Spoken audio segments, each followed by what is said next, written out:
नूर भाई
আমরা সবাই জানি আগামী 26শে এপ্রিল অর্থাৎ পরশুদিন আমাদের পূর্ব ত্রিপুরা লোকসভা আসনের নির্বাচন।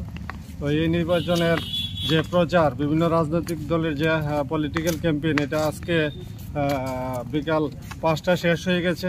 এখন আর কোনো প্রচার করা যাবে না। তো আমরা সমস্ত পুলিশ অফিসার এবং বিভিন্ন জায়গা থেকে আসা সেন্ট্রাল ফোর্স এবং টিএসআরদের নিয়ে এখন আমরা রুট মার্চ করছি।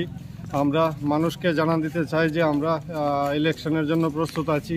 আমাদের কাছে প্রচুর ফোর্স আছে, ফোর্সের কোনো অভাব নেই। কোনো ধরনের কেউ যদি উচ্ছৃঙ্খল আচরণ করার চেষ্টা করে তাহলে আমরা সঙ্গে সঙ্গে তার বিরুদ্ধে অ্যাকশান নেব। আমরা এই যে ফ্ল্যাগ মার্চ সেটা ইরানি বাজার থেকে শুরু করেছি এবং এখন বাবুর বাজার পার হয়ে আমরা এটা টিলা বাজার গিয়ে শেষ করব। তো আমাদের ইলেকশনের জন্য আমরা প্রস্তুত আছি। আমাদের এরিয়া খুব শান্তিপূর্ণ আছে, কোনো ধরনের অপ্রীতিকর ঘটনার কোনো খবর নেই। আশা করি আগামী 26 তারিখ অবধি সুন্দরভাবে সুষ্ঠুভাবে। আপনাদের কাছে কত কোম্পানি ফোর্স আছে সেন্ট্রাল এবং রাজ্যের মিলে? আমাদের কাছে, আমাদের ইরানি যেহেতু একটা ছোট্ট জায়গা, তারপরেও আমাদের কাছে 3 কোম্পানি আছে। আগামীকালকে তারা ইলেকশনের জন্য ডিটেলমেন্ট সেন্টারে চলে যাবে।